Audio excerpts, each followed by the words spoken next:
Buen día, alegría. Esta vez hemos llegado al capítulo titulado El Gólgota. Página 1708. Una vez más, para quienes vienen por primera vez o nos escuchan por primera vez, me escuchan por primera vez, nos escuchan. Este capítulo prácticamente va a ser leído in extenso, casi como los anteriores. Y el capítulo de la sombra a la luz, no sé cómo lo haré. Así que, o sea, no he dicho nada. No, normalmente para quienes no conocen las charlas, siempre leo un pedacito, un parrafito, un poco de página y de ahí le hago un comentario, pero en estos últimos capítulos realmente la lectura es por demás convincente y elocuente. Así que vamos a hacer eso. Una vez más, página 1708, capítulo El Gólgota. Nos habíamos quedado en la anterior charla justamente cuando Faquí, disfrazado de Simón de Cirene, disfrazado de labriego, se puso en el camino justamente para que Judá le ofrezca acompañarle al maestro y cargar su cruz. En alguna película vi que se le acercaba un buen hombre a ayudar al maestro. Y lo que me gusta de Arpas Eternas es esa relación que hay con Faquí, que no ve así cualquier persona la que le ayudó a cargar la cruz. Un momento por demás emocionante para el maestro.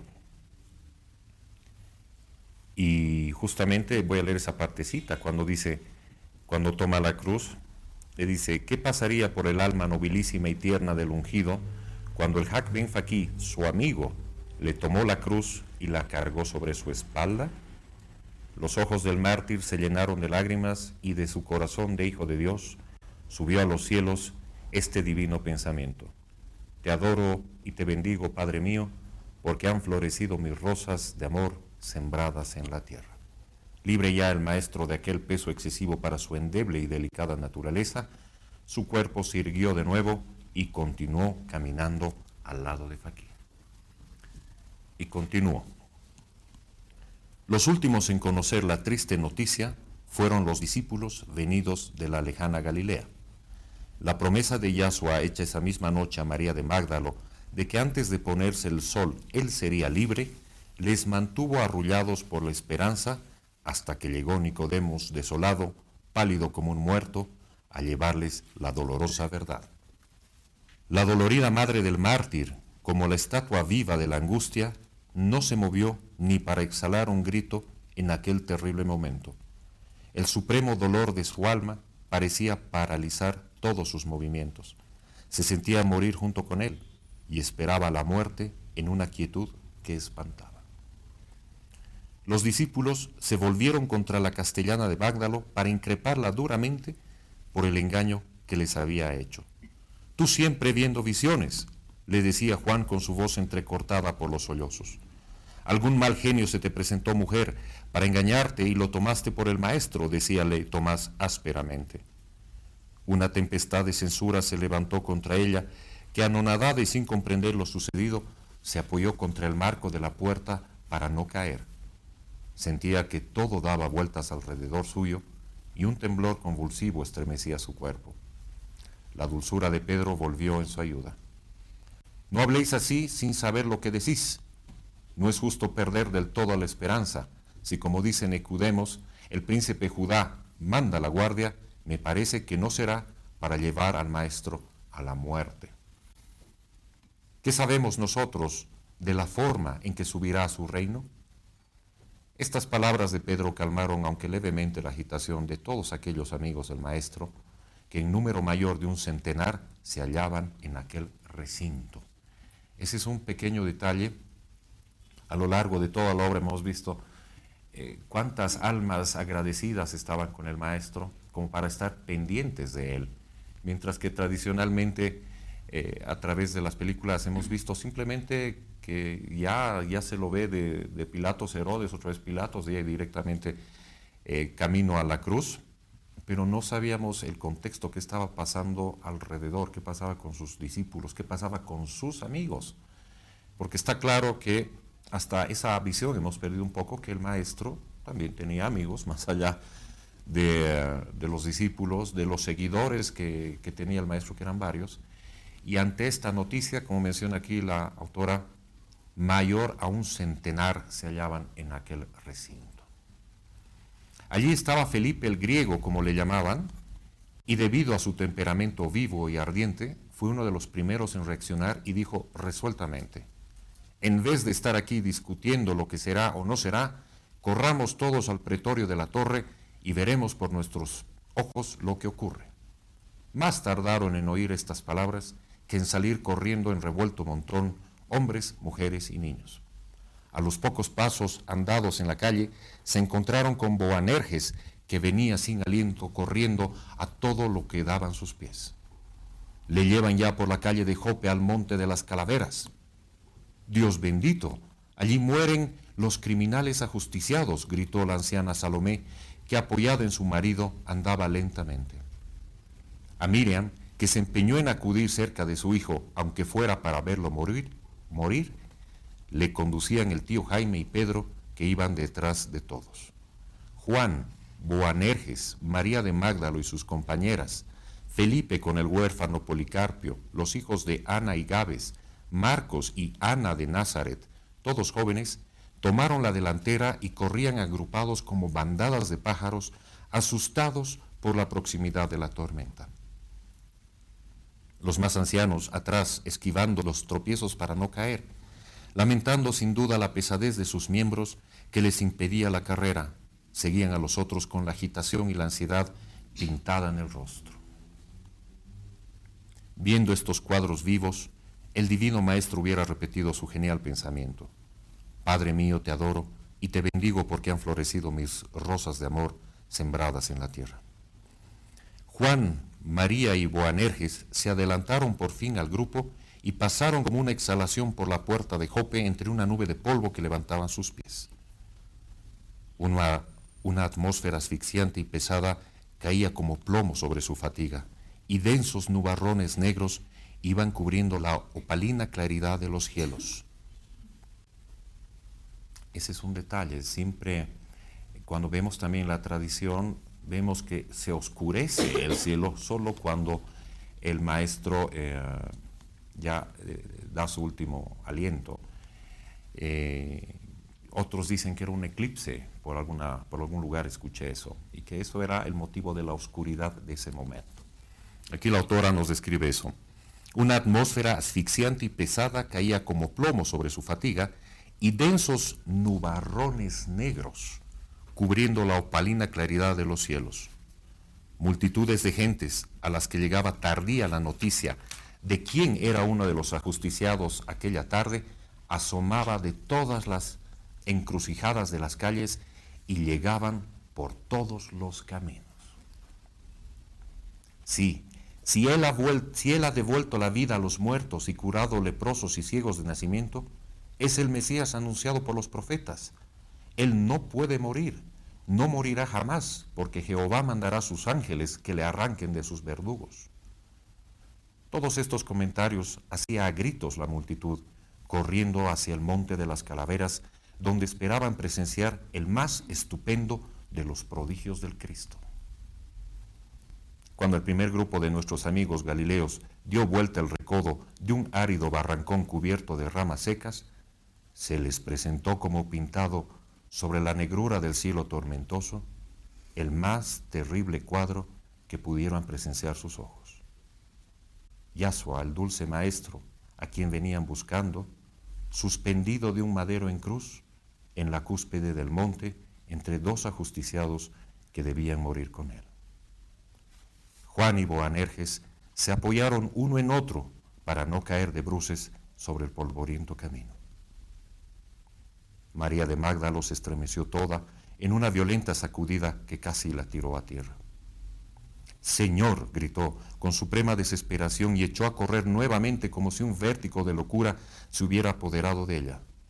Subió jadeante a la montaña de la tragedia y fue a caer como un harapo al pie del madero donde iban cayendo lentamente hilos de sangre de los pies y manos del mártir. Para mí ha sido tan fuerte esta parte imaginar que uno va desesperado a buscar al maestro, a salvarlo al maestro, y a las nubes negras y todo ello, lo primero que hacen es y a verlo en la cruz. Realmente para que Juan y Boanerges se apoyen el uno al otro para no caer de bruces del fuerte impacto.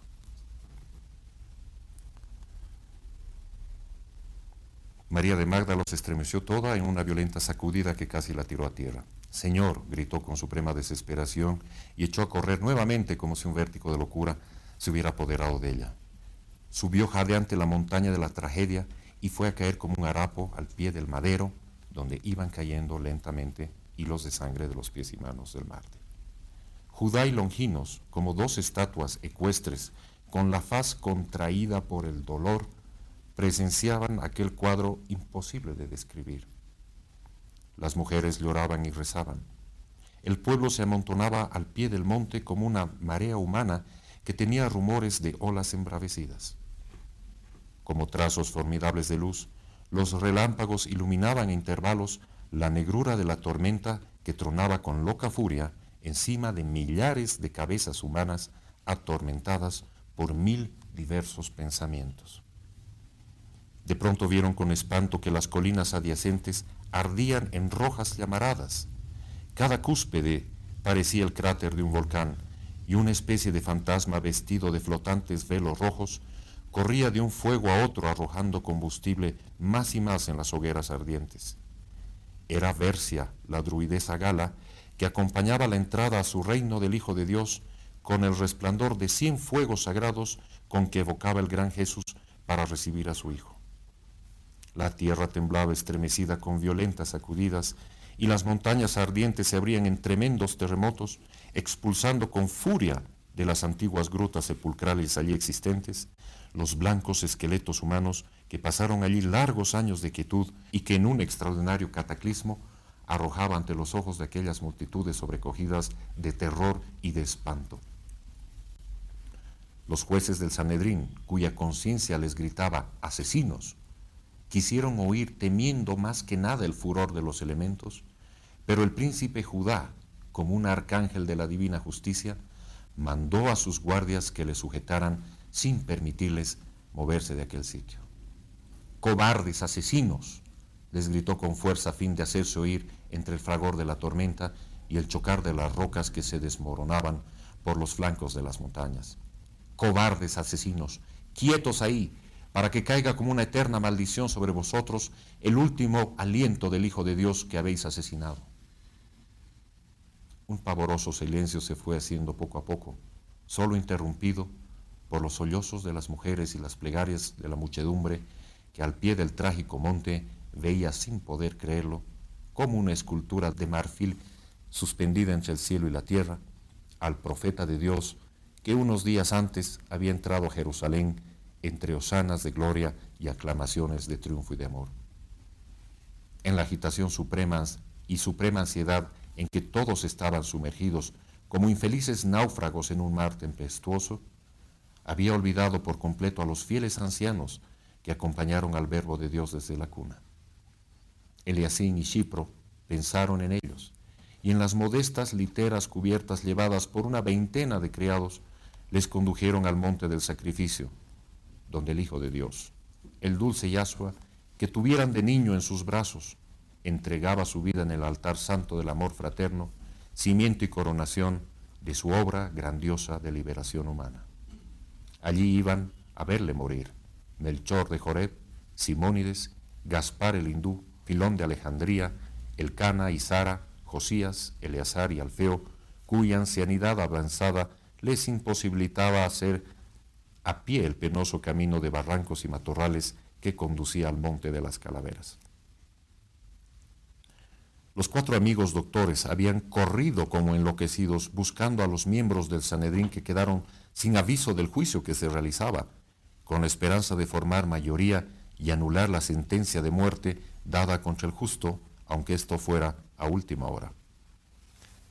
Pero sufrieron la decepción de la cobardía en casi todos ellos, que mirando más la propia conveniencia que la vida del prójimo, no tuvieron el valor de ponerse frente al pontífice Caifás ni a los jueces, doctores y sacerdotes que habían condenado al profeta de Dios. Nosotros no le hemos condenado, contestaban cobardemente. Allá ellos con esa muerte. Pero vuestra cobardía os hace cómplices del delito, les dijo José de Arimatea. Al negaros a intervenir, añadió Nicodemos, dejáis el campo libre para que el crimen sea consumado. Levantaré contra vosotros, gritó fuera de sí Gamaliel, a toda la juventud del gran colegio, que os arrojarán en las aulas las tablillas a la cabeza y os gritarán, no queremos verdugos ni asesinos para maestros. Estos 4 llegaron a la montaña de la tragedia cuando el mártir llevaba ya 1 hora suspendido en la cruz.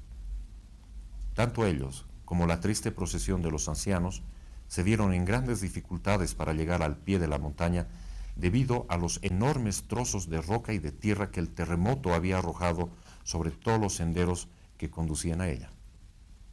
Era la madre del mártir el imán que atraía a todos sus amigos y discípulos, y la dulce mujer, sentada sobre una roca, con la mirada fija en su hijo, parecía no darse cuenta de que era el centro de toda la piedad y de todo el amor, de los que amaron al Cristo por encima de todas las cosas.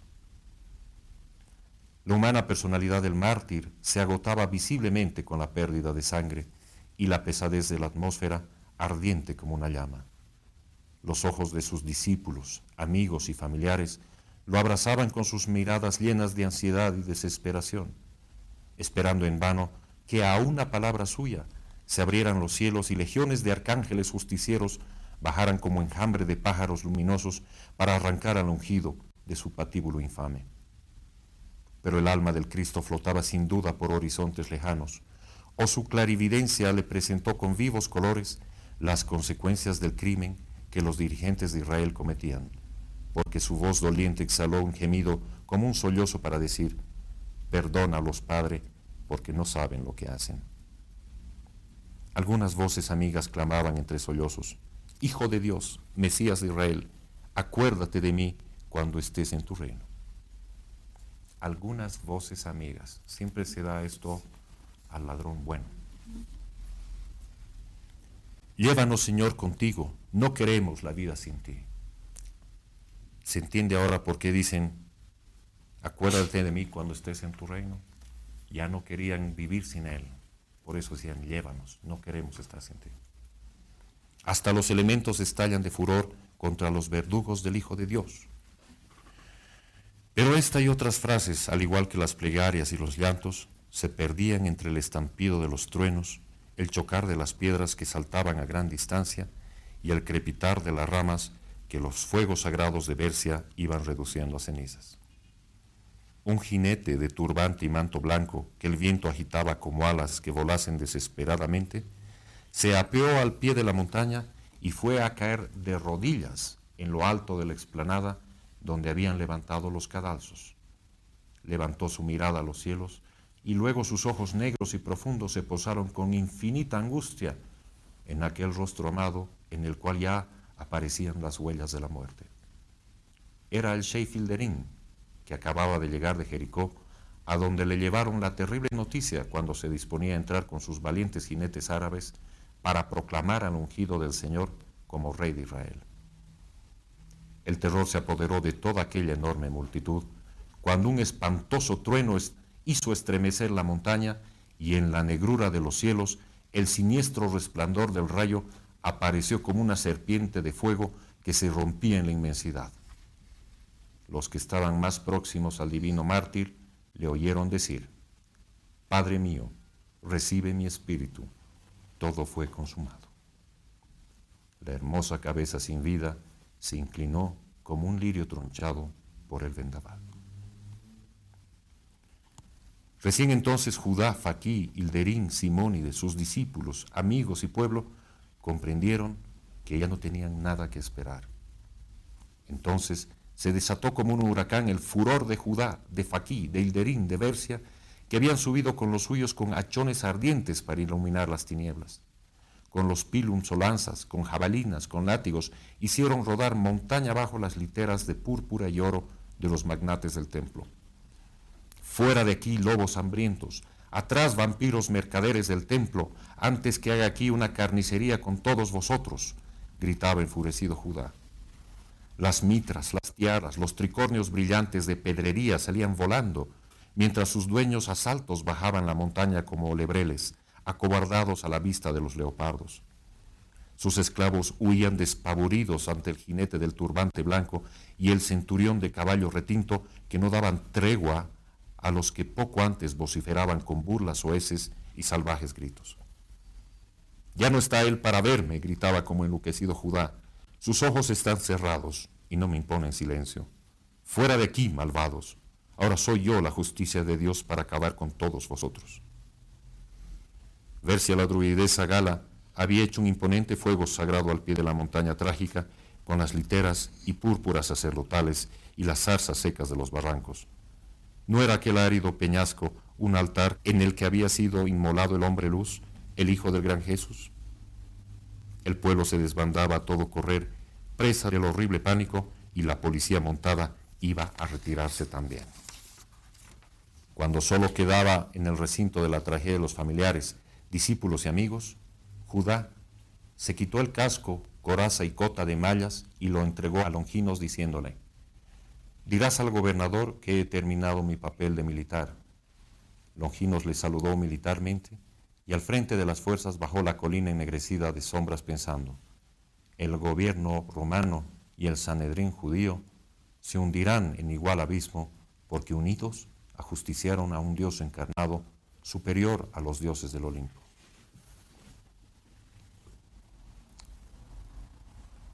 El príncipe Judá acercó entonces su caballo al cadalso del Cristo y poniéndose de pie sobre la montura, unió su cabeza trastornada con aquella otra cabeza ya sin vida y rompió a llorar a grandes sollozos que despertaron ecos en los huecos de la montaña y en los corazones que le escuchaban. Yahshua, amigo mío, mi rey de Israel, mi sueño de toda la vida, hoy moriré también contigo porque no quiero, no, ni un día más de vida en esta tierra de crimen y de infamia. Fakí vio brillar en su diestra un pequeño puñal y de un salto subió al caballo y le tomó fuertemente la muñeca mientras le decía: «Judá, amigo mío, ¿no sabes que el Hijo de Dios no ha muerto ni puede morir jamás? Ahora más que nunca debemos vivir por Él y para Él, para que su nombre se esparza como reguero de estrellas sobre toda la tierra». Un temblor nervioso se apoderó de Judá, que sintiendo que todas sus fuerzas le abandonaban, se dejó caer en los brazos de Fakí, y unos momentos después, el noble y valiente príncipe Judá se hallaba tendido sobre una manta al pie del patíbulo en que había muerto su rey de Israel. La violenta crisis le produjo un pesado letargo. Hasta aquí llego con esta parte. Personalmente me impresionó mucho imaginar la escena en que cómo él se sube a su caballo para estar lo más cerca posible del maestro, del rostro del maestro. Ha sido realmente para mí una escena, en ese momento traté de imaginarme el tamaño de la cruz, imaginarme cuánto puede, a qué altura puede llegar el lomo de un caballo, no sé, 1,60 m, 1,70 m, no lo sé, que encima se pare Judá y apenas llegue a acercarse al rostro del maestro en la cruz. Y en este doloroso vivir para los que el maestro dejaba, justamente traigo aquella parte que nos recuerda lo siguiente: cuando algún ser querido se nos va, siempre pensamos que ya no va a estar más y pensamos que va a descansar en paz y que a veces se nos acaba la vida porque él se nos ha ido, y es para realmente sentirse muy triste. Y ahora con lo que leemos del maestro, justamente cuando dice acá: el terror se apoderó de aquella enorme multitud cuando un espantoso trueno hizo estremecer la montaña y en la negrura de los cielos el siniestro resplandor del rayo apareció como una serpiente de fuego que se rompía en la inmensidad. Los que estaban más próximos al divino mártir le oyeron decir: «Padre mío, recibe mi espíritu, todo fue consumado». La hermosa cabeza sin vida se inclinó como un lirio tronchado por el vendaval. ¿Qué pasaba en este preciso instante? Mientras el mártir, el maestro, daba su vida en el plano físico, recordemos lo que estaba pasando en ese preciso instante en el plano sutil, lo que en realidad significaba morir por nuestros pecados, que está en la página 886 de Arpas 2, cuando el maestro tiene la visión y dice: vio en la inmensidad del infinito rodar mundos apagados fuera de sus órbitas que se precipitaban a esos vacíos del espacio que la ciencia oculta ha llamado cementerios de mundos muertos, y comprendió que en su vertiginoso rodar arrollarían al planeta Tierra, cuyas corrientes de bien y de mal estaban en completo desequilibrio, pues el mal era inmensamente mayor que el bien, y al igual que un cuerpo orgánico, su descomposición era tal que la destrucción final se hacía inminente momento a momento. Comprendió que la visión le diseñaba un futuro más o menos cercano. Los mundos y las almas se parecen, pensó el extático vidente. Una misma es la ley de evolución que la rige. Acto seguido, vio levantarse del fondo mismo de aquel negro abismo una blanca claridad, como una luna de plata que subía y subía. Aquel disco luminoso se ensanchó de pronto, disipando las tinieblas, y en el centro de ese disco se dibujó un negro madero con un travesaño en su parte superior. Era una cruz en la forma usada para justiciar a los esclavos que huían de sus amos, a los bandoleros asaltantes de las caravanas y a los piratas bandoleros del mar. En aquel madero aparecía un hombre ensangrentado y moribundo, cuyos ojos llenos de llanto miraban con piedad a la muchedumbre inconsciente y bárbara que aullaba como una manada de lobos hambrientos. ¿Qué significa esto? ¿Cómo lo interpreto yo? Esta visión la tiene el maestro bastante tiempo antes de que sucediera la crucifixión, pero la explicación es esa. La tierra estaba en tal polaridad desequilibrada, había tanto mal en la tierra, que o ese mundo se extinguía o se tenía que compensar con una dosis de bien igual o superior, y la única forma de compensar esa dosis era con el mayor acto de amor que se pueda dar, morir por el prójimo. Solo con esa muerte por amor se producía una inmensa vibración tan grande de luz que disipaba las tinieblas. Así espantar esta energía negativa para que el planeta Tierra vuelva a equilibrarse. Solo con el poder del amor. Ya no podían haber arrepentimientos, el mundo estaba demasiado mal en lo que se refiere a la ley de la evolución. Y la única forma era de que algún ser se brinde a dar todo su amor, incluyendo su vida a través de su muerte, para que el planeta sea salvo. Y a eso se refería con morir por nuestros pecados. ¿Cuáles eran nuestros pecados? Todo ese egoísmo que se fue acumulando a través de los años, haciendo tanto mal, pero tanto mal, que la única forma era compensar con amor. Y en el preciso momento en que Judá, Faquí y todos los seres queridos del maestro veían cómo él bajaba la cabeza, porque su espíritu ya cobraba otro rumbo, en el momento que pedía al Padre que reciba su espíritu y que todo era consumado, en el momento más triste en el plano físico para quienes lo seguían, en el plano sutil había una explosión de luz maravillosa que disipaba las tinieblas y salvaba al planeta Tierra. Visión portentosa seguida seguramente de millares, legiones de ángeles, de arcángeles, de maestros, de seres divinos bellos que apoyaban este ingreso del maestro a su reino de Dios.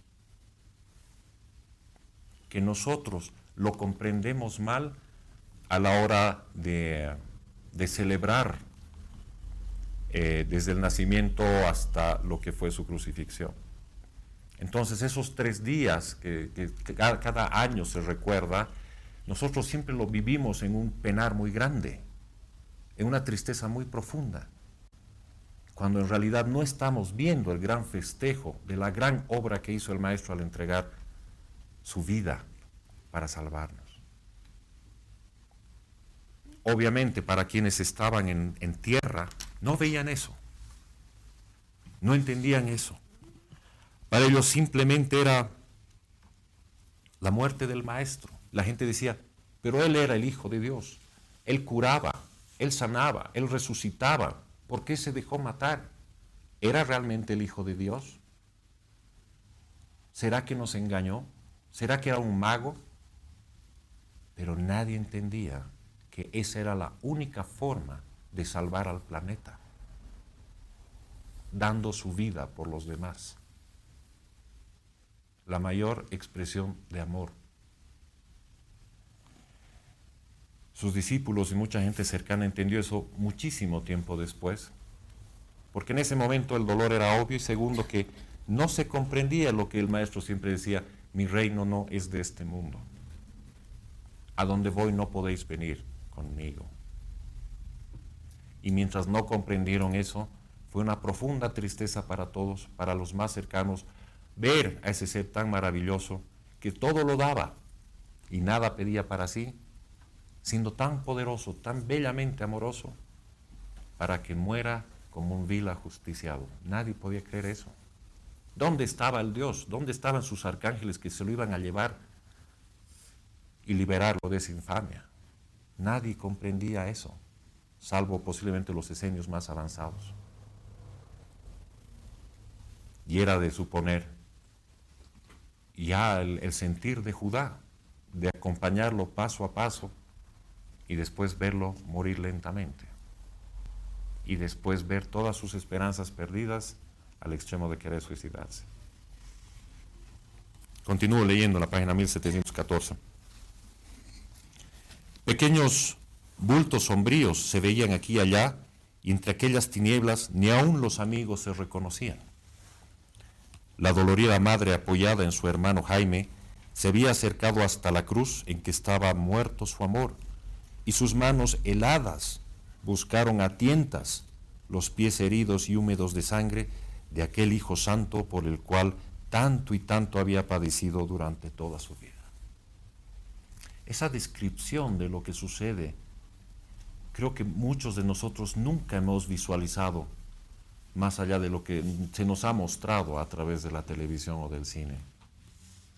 Nunca creo que nos hemos imaginado el verdadero dolor que existía ahí, a oscuras, con frío, y la madre con el corazón destrozado, que solo quería tocar a su hijo, acercarse a él, abrazarlo. En este acercamiento, la infeliz madre percibió un objeto que no se movía al mismo pie del madero. En sus pies sentía el calor de ese otro cuerpo, que solo parecía un pequeño bulto en la oscuridad. Era María de Magdalo, que abrazado al madero desde que llegó, estaba con su cabellera empapada en sangre y sumida en un atolondramiento muy semejante a la demencia. Cuán duro para una tremenda amante del Maestro verlo de esa manera sacrificado. Va y se abraza de la cruz sin moverse hasta que el Maestro exhale su último aliento, y con justa razón estaba pues llena de sangre, toda la sangre que se virtió sobre ella. En muchas líneas espiritualistas se dice que ese famoso, si hemos visto las películas de Indiana Jones y buscan ese cáliz sagrado, se habla que es María de Magdalo, porque ella recibió la sangre del Maestro. Pero nosotros, siempre tan literales, buscamos en la película ese recipiente, cuando en realidad es la sangre vertida en un ser que amó profundamente y que sigue amando profundamente al Maestro. Cuán dolorosa debió ser la visión para quienes estaban ahí, ver a una mujer hecha un puñado de nervios y de dolor, abrazada a una cruz llena de sangre, pegada al madero, tratando tal vez de sí unirse más al Maestro. Nevai era otro bulto en las tinieblas, abrazada con sus dos hijitos, el uno de 8 años y el otro de 5. Llorando amargamente, les hacía repetir las palabras del salmista. Dios tenga misericordia de nosotros y nos bendiga, haga resplandecer su gloria sobre las tinieblas. Sálvanos, Dios Señor nuestro, porque aguas amargas han penetrado hasta el fondo del alma. Oh Jehová, a ti clamamos, escucha esta voz que te invoca. Elevada sea mi oración delante de ti como un perfume, y el don de mis manos como la ofrenda de la tarde. Los moradores de la apacible Betania, Marta, Lázaro y la pequeña María, habían llegado los últimos, como para recoger en sus corazones llenos de angustia las postreras palabras del mártir. Padre mío, recibe mi espíritu. Todo fue consumado. Marta cayó de rodillas y hundió su cabeza en el polvo, murmurando entre sollozos: Que Dios tenga misericordia de nosotros, Señor, Señor. Mira la grandeza de tu Hijo y no la maldad de los hombres. Mira su amor y no nuestra iniquidad. Misericordia y piedad, Señor. El rumor de sus palabras se perdía entre el llorar desconsolado de aquel centenar de personas que se movían como fantasmas en torno al ungido de Dios suspendido en la cruz. Lázaro se quedó quieto y mudo como una estatua, a pocos pasos del cadalso del gran amigo que había curado sus dolores morales y físicos, y cuyo acercamiento fue para él como el comienzo de una vida nueva. La pequeña María, tímida y medrosa, fue acercándose lentamente hacia el grupo central que lloraba al pie de la cruz, y cuando a la luz temblorosa del fuego sagrado de Bercia reconoció en aquella faz lívida el dulce rostro del Maestro, exhaló un gemido de agonía y cayó sin sentido sobre el regazo de Verónica, que sentada en un duro suelo rezaba y lloraba. Nunca más nos preguntamos qué fue de Lázaro después que fue resucitado. Nadie se preguntó, ¿estaba Lázaro en la crucifixión del Maestro?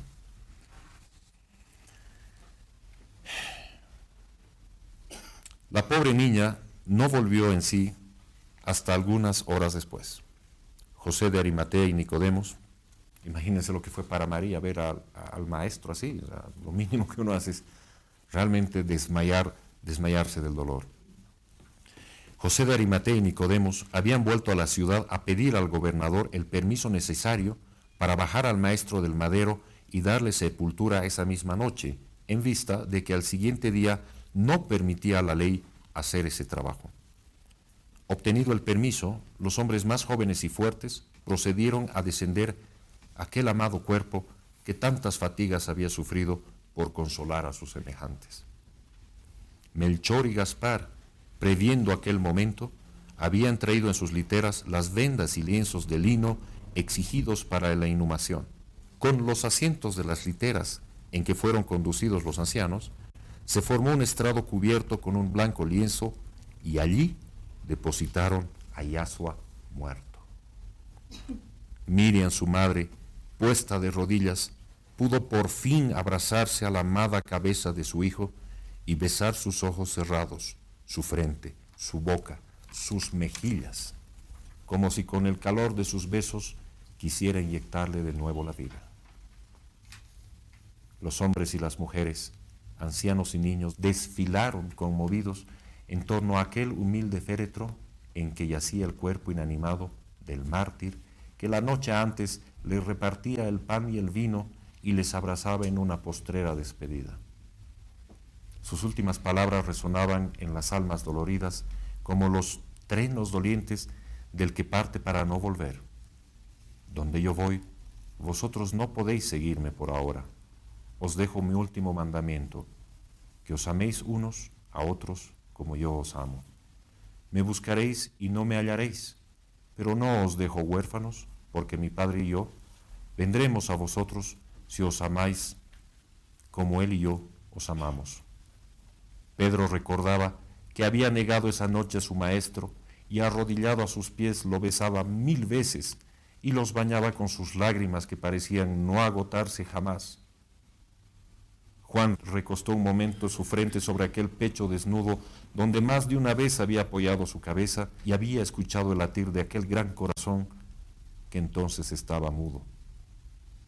Elena y Noemí tuvieron la idea de cortar algunos rizos de la cabellera del profeta y repartirlos después en hebras de oro como triste recuerdo de aquel tan ser querido,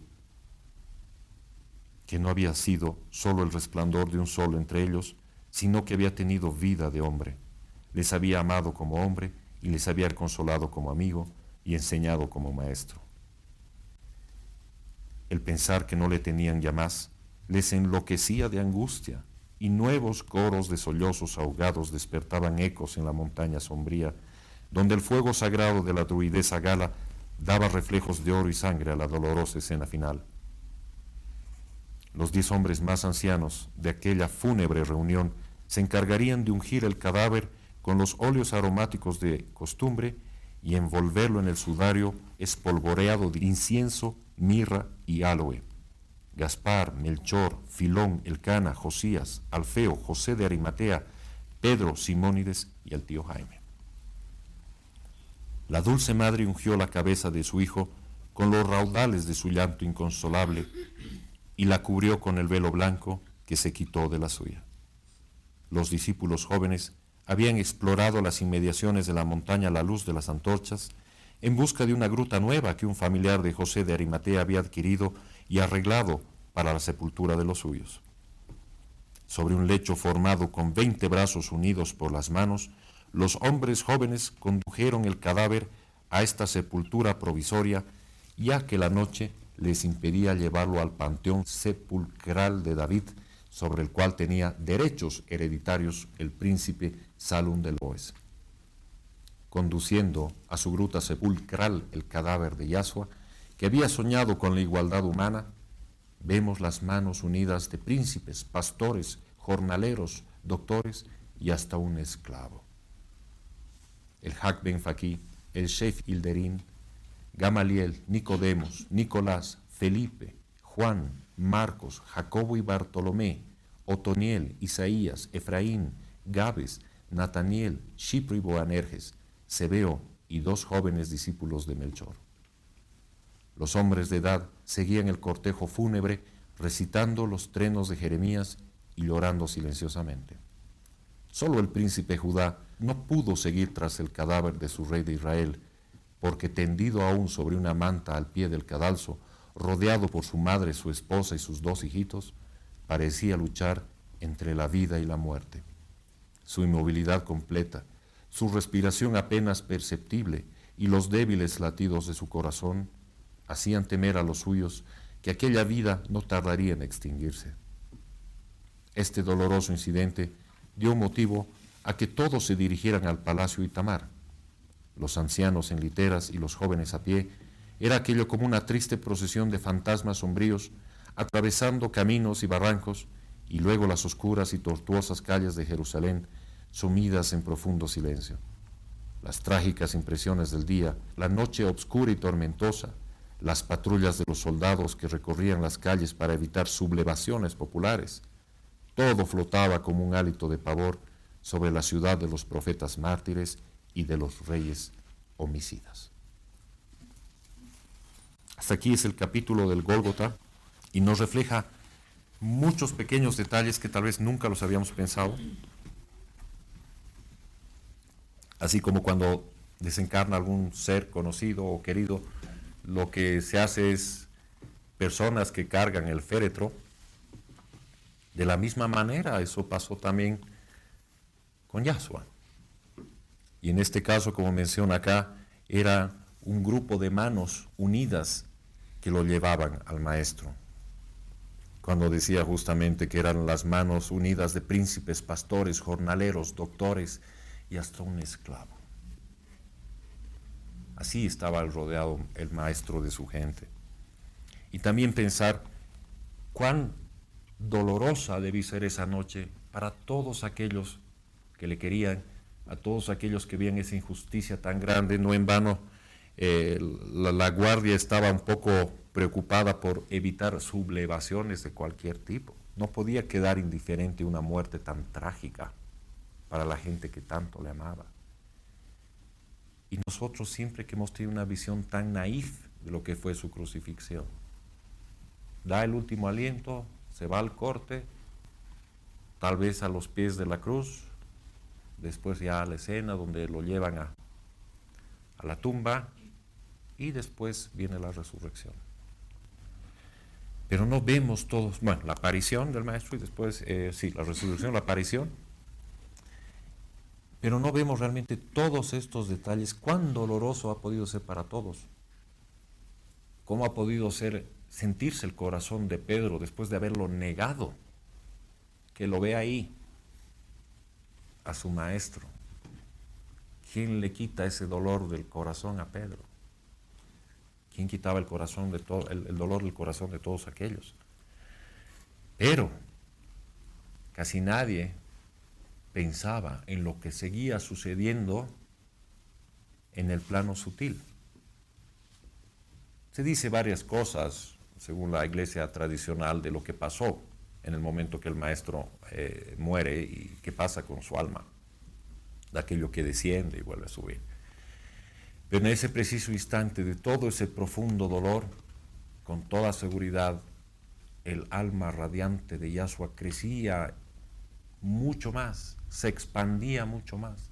La luz terminaba de desplazar a las tinieblas. El amor seguía envolviendo a la tierra con más fuerte para salvarle de ese desastre al cual estaba destinada en su evolución.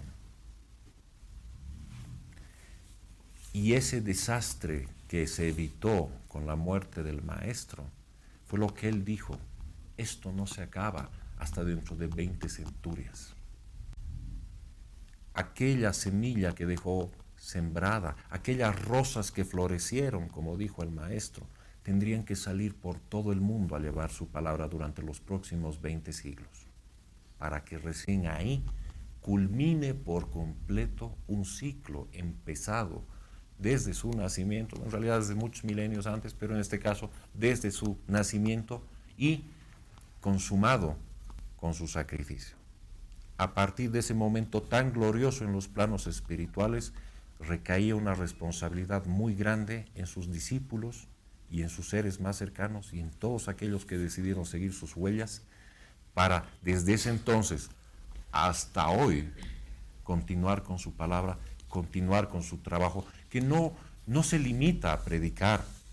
Es un trabajo de oración, es un trabajo de entrega, es un trabajo de acto, que normalmente lo mezclamos o lo deformamos con caridad. El trabajo es otro. El Maestro no hacía caridad, daba amor y lo plasmaba de muchas maneras.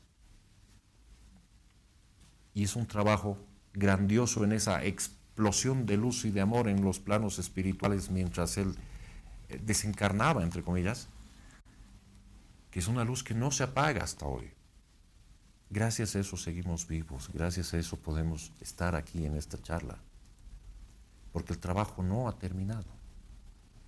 Pero es obvio suponer en ese entonces lo doloroso que sería para los seres más cercanos el tener que soportar la idea de que él ya no estaría más, ya no estaría su presencia de luz, su presencia de amor, esos ojos claros, bondadosos, esas manos consoladoras, ese abrazo cálido, esa voz dulce. No era para menos para que todos los discípulos se hallen y todos sus seres queridos se hallen en un total desconsuelo. Nadie sabía qué pasaba. Voy a avanzar un poco hasta donde podamos llegar con el capítulo justamente que se llama De la sombra a la luz, página 1717. Dice así: hemos llegado, lector amigo, al cuadro final de esta colección de esbozos de lo que fue el grandioso poema de la vida del ungido de Dios en la personalidad humana de Yahshua de Nazaret. El palacio que fuera idea y realidad del príncipe Itamar, de la antigua y noble familia de Hur, gran amigo de Moisés, parecía estar destinado a ser modo de testigo de grandes dolores humanos. Ideado y construido para nido plácido y tibio de un primer amor pleno de fe y esperanza, debió presenciar los desgarramientos profundos de sus dueños cuando la tragedia que deshizo a la familia de Tamar durante 10 años largos y terribles.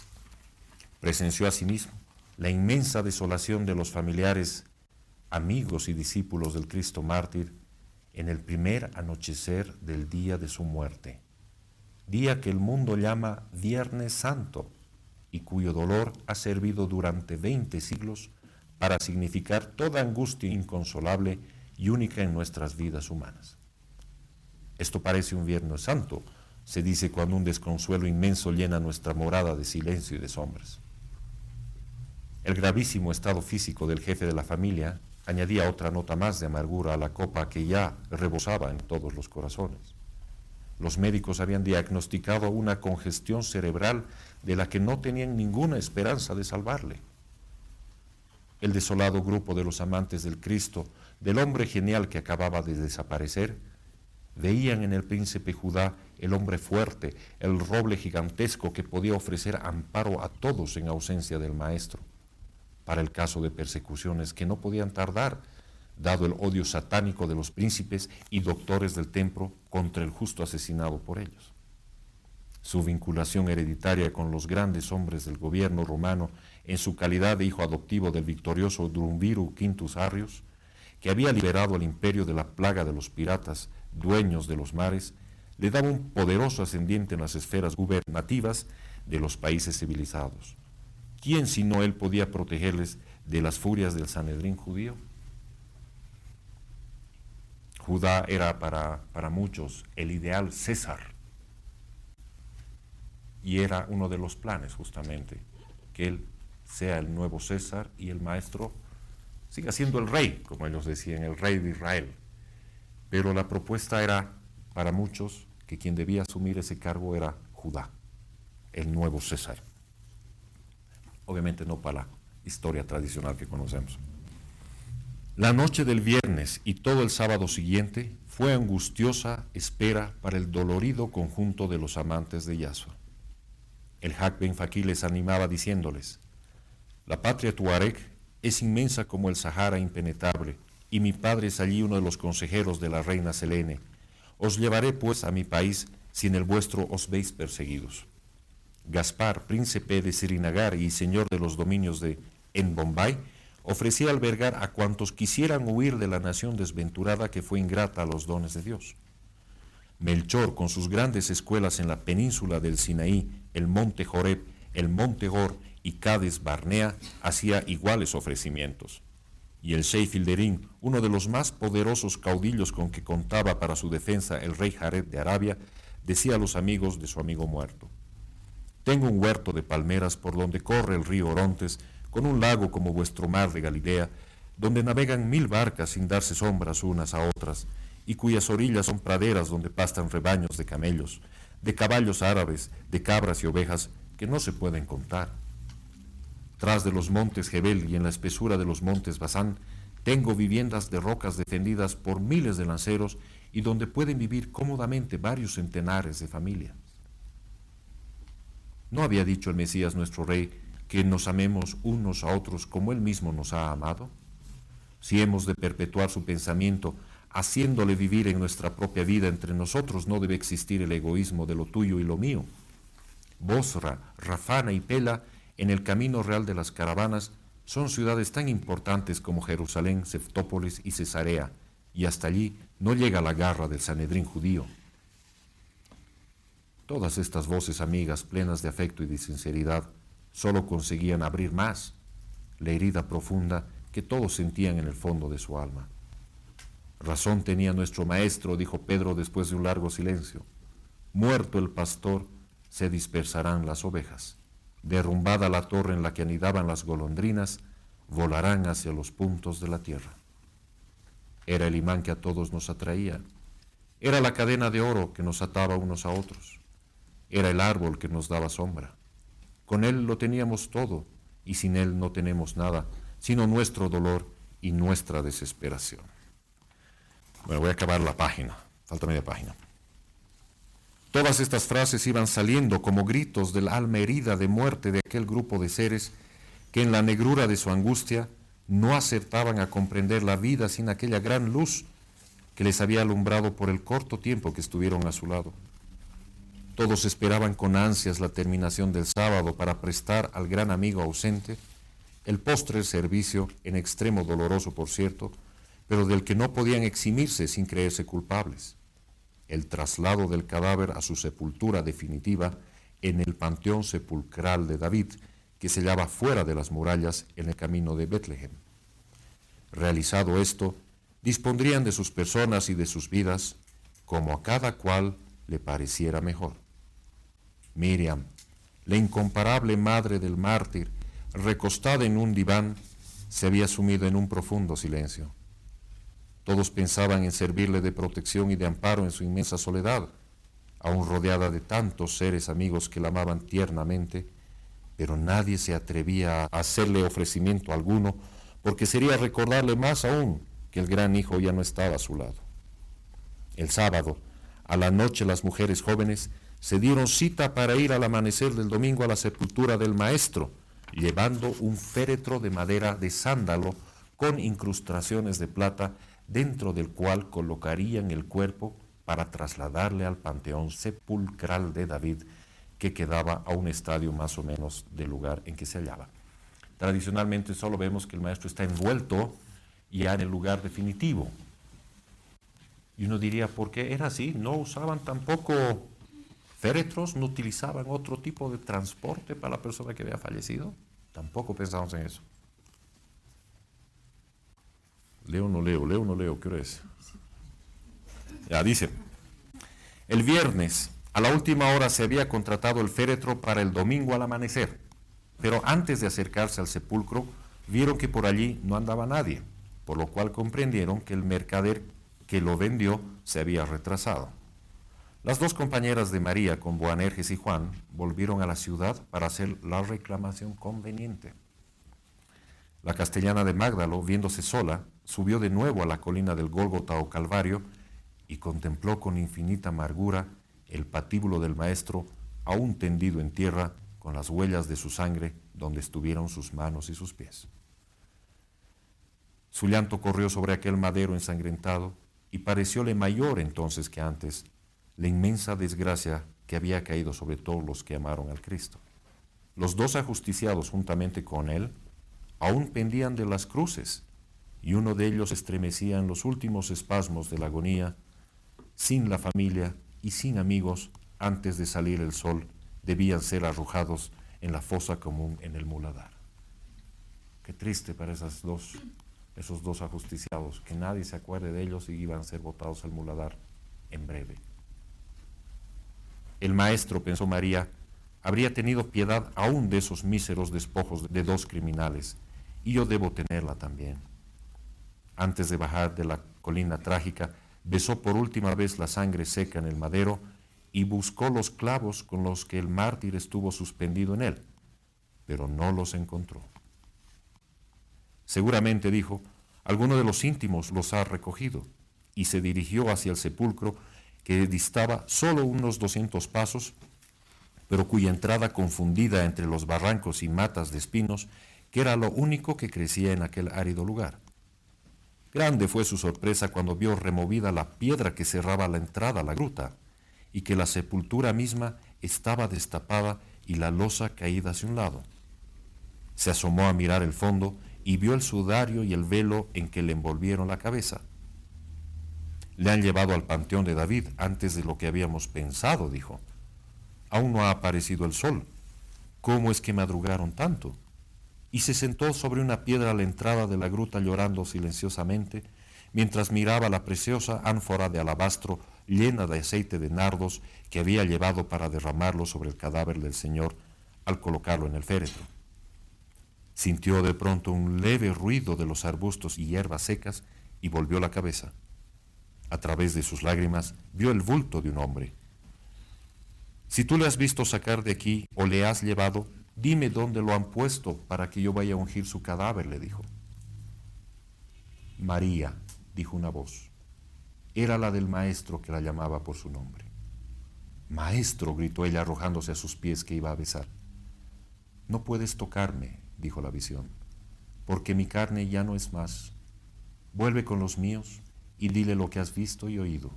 Yo iré en medio de todos, porque ninguna fuerza de la tierra ni del aire puede ya retenerme. La paz sea contigo.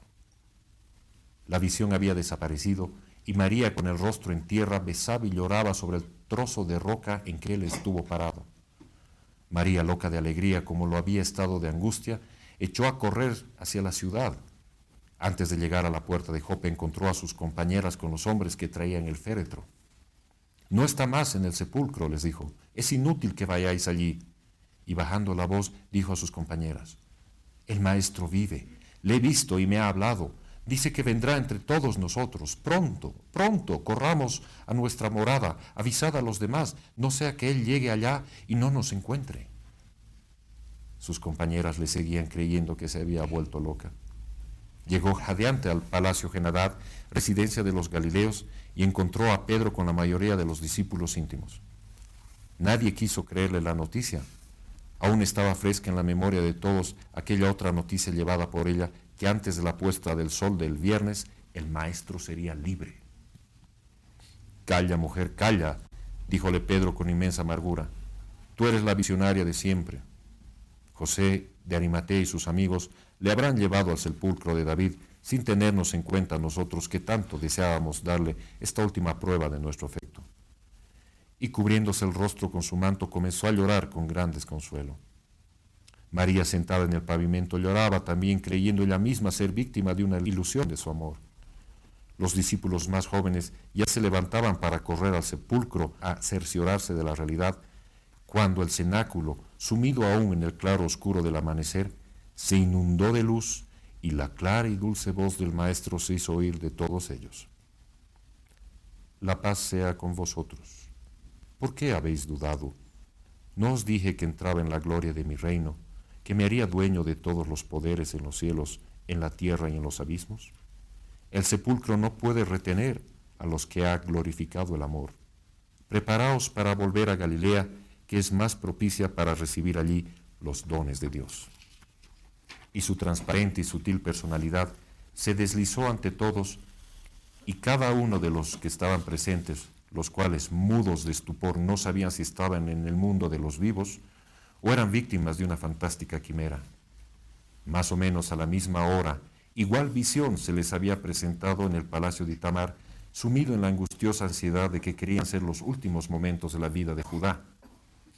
La misma Miriam, llena de piedad por el dolor de la familia, se había dejado conducir a la alcoba del moribundo, donde se hallaban los ancianos Melchor, Gaspar, Filón y Simónides, con el Hak Ben Faquí y el Shefilderín. Nevaya, arrodillada ante el lecho, sollozaba sobre la inmóvil cabeza de Judá, que respiraba fatigosamente. A los pies lloraban su madre y Tirsa, su hermana. La alcoba del moribundo se había inundado de claridad y la frase habitual del Maestro había caído sobre todas las almas como una música divina: «La paz sea con vosotros». Todos corrieron hacia el lecho de Judá, encima del cual flotaba la visión amada como la luz rosada del amanecer. «Más que me amasteis vosotros, os he amado yo desde inmensas edades. ¿Por qué languidece vuestra fe y se marchita vuestra esperanza, como si en el sepulcro terminase la carrera eterna del Espíritu? Levantad vuestros corazones al que es eterno dador de toda vida y recordad mis palabras. Vuelvo a mi Padre de donde salí, pero no os dejo huérfanos ni solos en este mundo. Madre, amigos, hermanos, bendecid a Dios todos los momentos de vuestra vida y que ningún dolor os haga olvidar mis promesas eternas y mi amor más fuerte que la muerte». Judá se incorporó de pronto sobre el lecho y, tendiendo sus brazos a la visión amada, le dijo: «Yahshua, vienes a llevarme contigo a tu reino, mi rey de Israel. Aún no es llegada la hora de tu libertad. Vive, Judá, amigo mío, y serás el brazo fuerte que proteja a mis primeros sembradores de la fraternidad humana». Qué lindo, aún no es llegada la hora de tu libertad.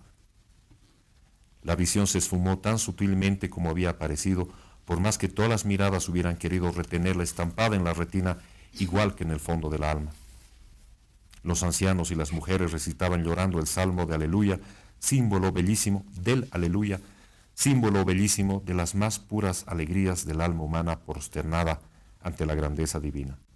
Iguales apariciones del Divino Maestro tuvieron el mismo día, y solo con diferencia de hora, los amigos de Betania, en la casa de la viuda Lía, donde se alojaban los de Betlehem, y en el cenáculo de José de Arimatea, donde cerca al mediodía se encontraban reunidos los 4 doctores amigos de Yahshua, más Rubén de Engedí, esposo de Verónica, el príncipe Jesuá, Salum de Joles y los familiares de ellos.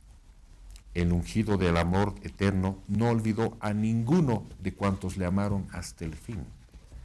Bercia, la druidesa Gala, le vio aparecer en su fuego sagrado de la medianoche del domingo, y la voz sin ruido de la aparición le dijo: vuelve a tu tierra, mujer de fuego y de bronce, porque cuento contigo para sembrar la fraternidad humana en la otra ribera del mar grande. ¿Qué podremos hacer si pronto seremos esclavos del poderío romano?, pensó la druidesa, y la aparición respondió: los poderosos de la tierra esclavizan los cuerpos, pero no la idea emanación del espíritu. Piensa, piensa con mi pensamiento, mujer, y obra con tu voluntad unida a la mía. La fraternidad, la igualdad y la libertad germinarán en tu patria, Gala, y florecerán antes que ninguna otra región en la tierra.